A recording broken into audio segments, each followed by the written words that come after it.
Organ transplantation இதை பற்றி எல்லாருக்குமே தெரியும். உறுப்பு மாற்று அறுவை சிகிச்சை, அதாவது ஒரு மனிதர்கிட்ட இருந்து இன்னொரு மனிதருக்கு கண், சிறுநீரகம், கல்லீரல், இதயம் இந்த மாதிரி பலவிதமான உறுப்புகளை மாற்றம் செய்வாங்க. இதுக்கு பலவிதமான சூழ்நிலைகள் இருக்கு.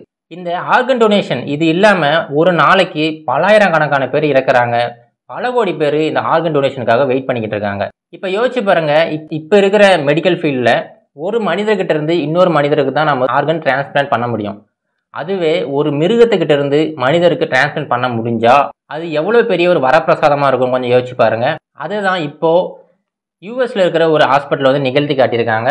வெற்றிகரமாக அவங்க பன்றியோட சிறுநீரகத்தை எடுத்து மனிதருக்கு பொருத்தி அது வெற்றிகரமாக அவருமே 2 வாரங்களுக்கு மேலே அவனும் உயிரோடு இருக்காரு. இதை பற்றின ஒரு டீட்டெயில்டான இன்ஃபர்மேஷனை இந்த வீடியோவில் பார்ப்போம். வெல்கம் டு தமிழ் சாளரம்.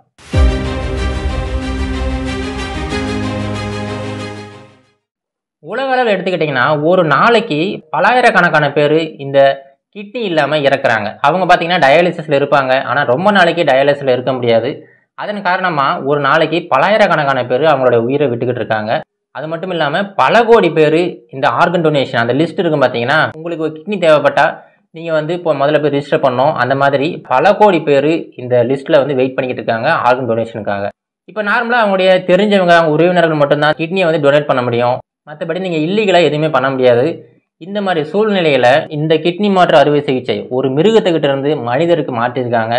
இந்த மாற்றத்தினால இது மட்டும் சக்ஸஸ்ஃபுல்லாக முடிஞ்சிச்சுன்னா இந்த எல்லாருக்குமே ரொம்ப பெரிய ஒரு வரப்பிரசாதமாக இருக்கும். இது மெடிக்கல் ஃபீல்டில் ஒரு பிரேக் த்ரூவாக இருக்கும். இப்போது இந்த சிறுநீரக மாற்று அறுவை சிகிச்சைக்கு பேசிக்காக என்ன தேவை அப்படின்னு பார்ப்போம். பேசிக்காக பார்த்தீங்கன்னா முதல்ல அவங்களோட பிளட் குரூப் வந்து சேமாக இருக்கணும். அடுத்தது அவங்களுடைய ஆன்டிபாடிஸ் வந்து இந்த கிட்னியை ஏற்றுக்கணும். ஆன்டிபாடிஸுங்கிறது ஒன்றும் இல்லைங்க, அந்த ஆன்டிபாடிஸ் தான் அந்த செல்லை வந்து இது வந்து ஒரு செல் அப்படி இல்லைன்னா செல் இல்லாத ஒரு பொருள் அப்படிங்கிறத ஐடென்டிஃபை பண்ணும். இந்த ஆன்டிபாடிஸ் மட்டும் உங்களை ஏற்றுக்கலைன்னா வச்சிங்களேன், நீங்கள் சிறுநீரகத்தை என்ன தான் பிளட் குரூப் சேமாக இருந்து நீங்கள் பொறுத்தினாலுமே அது வந்து ஆன்டிபாடிஸை பார்த்துட்டு இது வந்து மனித செல் கிடையாது, வேறு ஏதோ ஒரு பொருள் அப்படின்னு சொல்லிட்டு நம்மளுடைய இம்யூன் சிஸ்டமே வந்து அதை அட்டாக் பண்ண ஆரம்பிச்சிடும். இதனால் பல ரிஜெக்ஷன்ஸ் ஏற்படுது. நீங்கள் என்ன தான் கஷ்டப்பட்டு ஒரு டோனரை பிடிச்சிட்டு வந்தாலுமே அவருடைய கிட்னி உண்மையிலே இந்த மனிதருக்கு பொருந்துமா அப்படிங்கிறது அந்த சர்ஜரிக்கு அப்புறமா தான் தெரியும். சர்ஜரிக்கு அப்புறமா அந்த கிட்னி ஏற்றுக்கொள்ளப்பட்டால் தான் அந்த மனிதருக்கு அதை வந்து சரியானபடி வேலை செய்யும். அப்படி இல்லைன்னா மறுபடியும் அவர் டயாலிசிஸ் போக வேண்டிய நிலைமை ஏற்படும். இப்போது மனிதர்களுக்குள்ளாரே இந்த மாதிரி பலவிதமான பிரச்சனைகள் இருக்குன்னு வச்சுங்களேன். ஒரு மனிதர்கிட்ட இருந்து இன்னொரு மனிதருக்கு கிட்னியை டிரான்ஸ்பிளான்ட் பண்ணும்போது இவ்வளோ பிரச்சனைகள் இருக்குது. இப்படி இருக்கும்போது எப்படி ஒரு மிருகத்துக்கிட்ட இருந்து எடுத்து கொண்டு போய் மனிதருக்கு வைக்க முடியும் அப்படின்னு கேட்டிங்கன்னா, அங்கே தான் நம்மளுக்கு வந்து இந்த ஜீன் எடிட்டிங் அப்படிங்கிற ஒரு டெக்னாலஜி நம்மளுக்கு கை கொடுக்குது.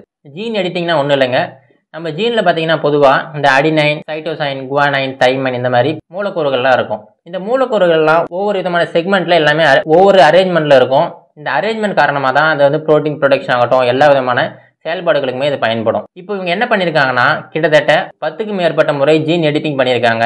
அந்த பன்றியோட ஜீனை வந்து எடிட் பண்ணியிருக்காங்க. இவங்க இந்த CRISPR-Cas9 இந்த டெக்னாலஜியை யூஸ் பண்ணி அந்த ஜீனை வந்து எடிட் பண்ணியிருக்காங்க. அந்த ஜீனை எடிட் பண்ணி நம்ம மனிதருக்கு ஹார்ம்ஃபுல்லாக இருக்கிற அந்த செக்மெண்ட்ஸ் எல்லாமே ரிமூவ் பண்ணிட்டு மனிதருக்கு தேவையான அந்த மனிதர்களோட அந்த ஜீன்ஸை அதில் வந்து ஆட் பண்ணியிருக்காங்க. இது ஒன்று பண்ணியிருக்காங்க. இது வந்து முதல் விஷயம். இரண்டாவது விஷயம் என்னன்னு பார்த்தீங்கன்னா, அந்த பன்றியோட உடம்புலே பார்த்தீங்கன்னா ஏற்கனவே ஒரு சில வைரஸ்கள்லாம் இருக்கும்.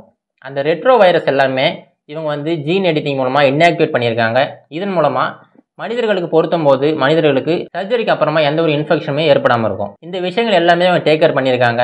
இது எல்லாமே செஞ்சு முடிச்சிருக்காங்க. இந்த ஜீன் எடிட்டிங் அப்புறம் இந்த மாதிரி விஷயங்கள் எல்லாமே இஜெனிசிஸ் அப்படிங்கிற ஒரு நிறுவனம் கேம்பிரிட்ஜ்லேருந்து செஞ்சு முடிச்சிருக்காங்க.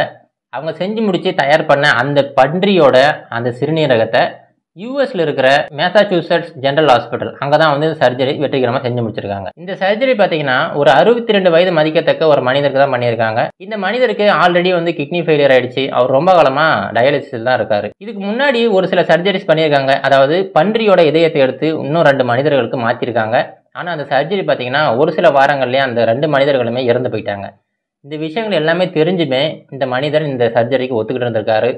இந்த சர்ஜரி மார்ச் 16ஆம் தேதி வெற்றிகரமாக செய்யப்பட்டுருச்சு. அதுக்கப்புறமாவுமே பார்த்தீங்கன்னா கிட்டத்தட்ட 2 வாரங்களுக்கு மேலே ஆயிடுச்சு. இந்த மனிதர் இன்னும் நல்லபடியாக தான் இருக்காரு, எந்த ஒரு காம்ப்ளிகேஷனுமே இல்லை அப்படின்னு சொல்லிட்டு அந்த ஹாஸ்பிட்டல் வந்து அறிக்கை வெளியிட்டிருக்காங்க. இது மட்டும் சக்ஸஸ்ஃபுல்லாக முடிஞ்சிருச்சுன்னு வச்சுங்களேன், பல கோடி பேருக்கு இது ரொம்ப பெரிய ஒரு நன்மையான விஷயமா இருக்கும். பல பேர் இந்த கிட்னிக்காக வெயிட் பண்ணிக்கிட்டு இருக்காங்க. இது சக்ஸஸ்ஃபுல்லாக இன்னும் ஒரு சில மாதங்கள் இவர் உயிரோடு இருந்துட்டாருன்னா நம்ம தாராளமாக பன்றியோட அந்த ஜீன் எடிட் பண்ண அந்த சிறுநீரகத்தை மனிதர்களுக்கு பொருத்தலாம். இதனால் பல பேர் இந்த டயாலிசிஸ்லேருந்து விடுபட்டு ஒரு நார்மலான வாழ்க்கையை வாழ்வாங்க. இதோட இந்த வீடியோவை முடிச்சுக்கலாங்க. மீண்டும் ஒரு நல்ல இன்ஃபர்மேஷனோட உங்களை மீண்டும் சந்திக்கிறேன். நன்றி, வணக்கம்.